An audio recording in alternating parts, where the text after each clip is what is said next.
The Pentagon is preparing a new defense aid package for Ukraine worth at least $275 million. This package will include, but is not limited to, the HIMARS artillery missile systems and Javelin anti-tank munitions.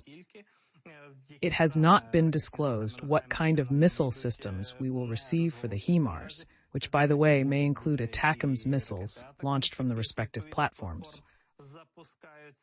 And the Associated Press notes that the administration of current U.S. President Joe Biden is in a hurry to do everything possible, everything necessary to help Ukraine repel Russian aggression in time before President-elect Trump takes office.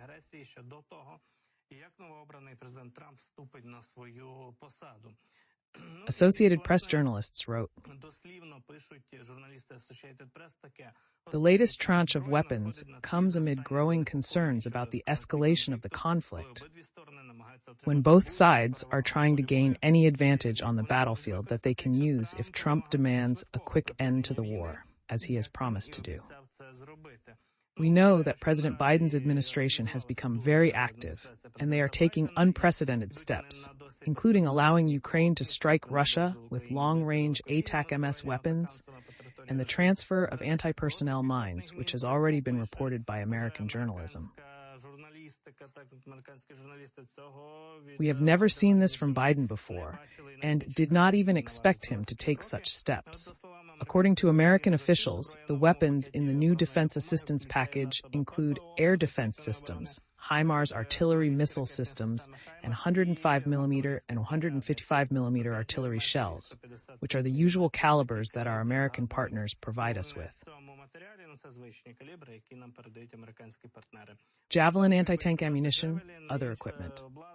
In fact, this defense aid package will be officially announced soon, and we know that the administration of the American president and his government, the Department of Defense, have about $7 billion in total resources available to support Ukraine's defense capabilities under various programs. But the Biden administration has promised to do so by early January.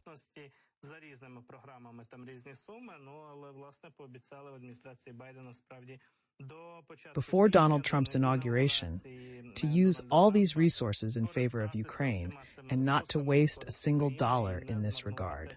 Importantly, and we emphasize this, according to the Washington Post, President Biden decided to transfer anti-personnel mines to Ukraine, which are special mines that actually deactivate themselves over time if they do not explode under the feet of enemy infantry.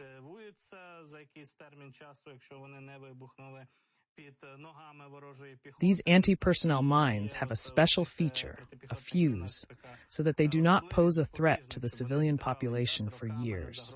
But this news is perceived differently in the United States, and there are so-called human rights activists from international organizations who categorically oppose the proliferation of anti-personnel mines, considering them a very dangerous means of warfare that has a negative impact and threatens civilians.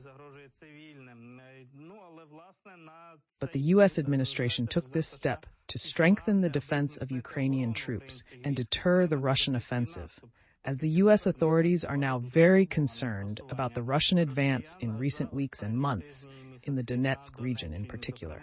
U.S. officials say the Pentagon considers the transfer of these mines to be one of the most useful steps the Biden administration can take to slow Russia's advance.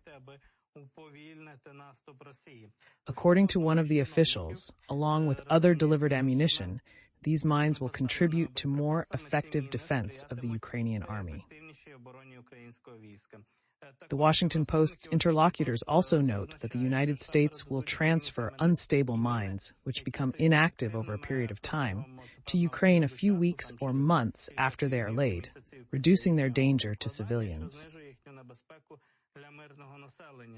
And according to the newspaper's journalists and their sources, Ukraine has promised not to install such mines in densely populated areas where civilians may be at risk. The use of mines will be limited to Ukrainian territory, and these mines will not be used, in particular, in the Kursk region, as American journalists write, and will be mainly used in the east of the country, where active hostilities are currently taking place. So we are obviously talking about Donetsk and Luhansk regions, perhaps Zaporizhzhia region. Previously, the Biden administration categorically refused to supply anti-personnel mines to Ukraine, and the Americans limited the distribution of these mines to the Korean peninsula. But now they have decided to change their approach. The Ukrainian interlocutors of the Washington Post welcomed the U.S. decision to transfer these anti-personnel mines. And in fact, these interlocutors also noted that Russia uses such mines anyway, has been using them since the first days of the war, and the Russians do not limit themselves at all. They do not care about any conventions.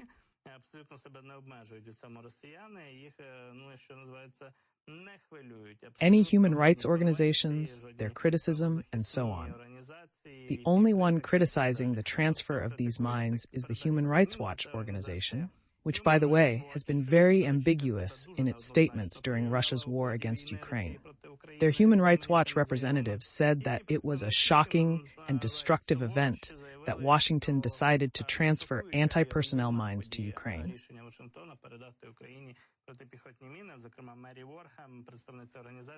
In particular, Mary Wareham, a representative of the organization, says that even inactive mines pose a danger to civilians. But whoever listens to this organization, I don't want to list all their sins and attempts to help Russia in its aggression against Ukraine, but it's all easily Googled. This news comes to us from our American partners, including President Biden's security advisor, defense and security advisor, Jake Sullivan made an extremely strange and ambiguous statement yesterday. Sullivan was asked by PBS News journalists whether America could have done something differently during these years of war in terms of supporting Ukraine, perhaps in terms of timing, nomenclature of weapons, or other decisions.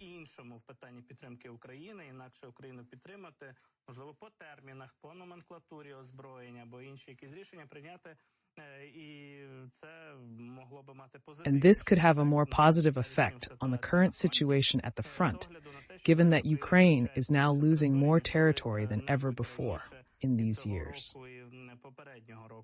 Sullivan's answer to this was as follows.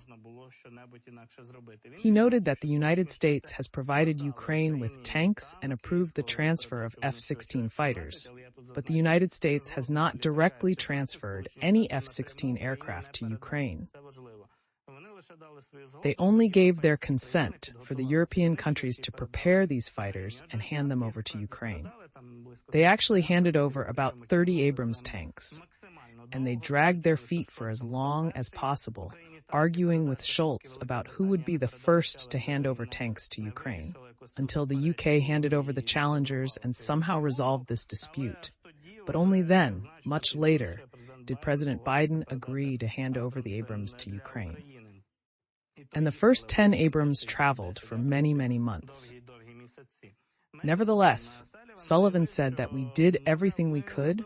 We transferred tanks, agreed on fighter jets, transferred HIMARS and Patriot systems. That is, we did our best, Sullivan said, and Ukraine found itself in a more difficult position on the battlefield, which shows that there is no direct line between these weapon systems and how Ukraine operates on the battlefield. Jake Sullivan came to this absurd conclusion. Where is the most direct link between Ukrainian achievements on the battlefield? Said Jack Sullivan, saying that Ukraine should have done a better job of mobilizing, and then everything would be fine or much better on the battlefield. It does not depend on American aid and weapons.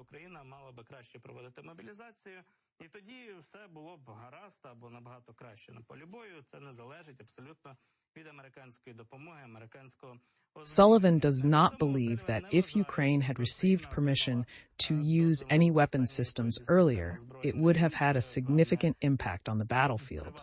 In other words, he believes that it would not have had any impact at all.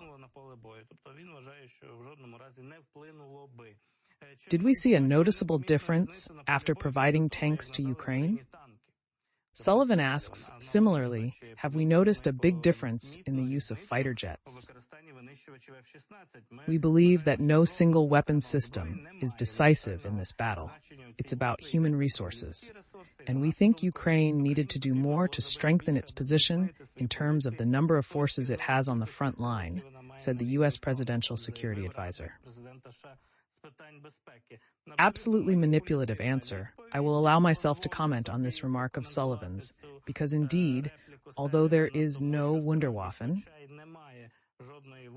there is no miraculous weapon that would stop the war by itself or create the conditions for one side to win. There is no such thing. But at the same time, the timely provision of air defense systems, or F-16s or armored tanks to Ukraine in sufficient numbers, could have influenced the success of a particular operation. The stopping of Russian aviation activity, the use of cockpits, the destruction of Russian air bases with ATAC-MS and other long-range weapons before the Russians had even withdrawn their aircraft from these air bases.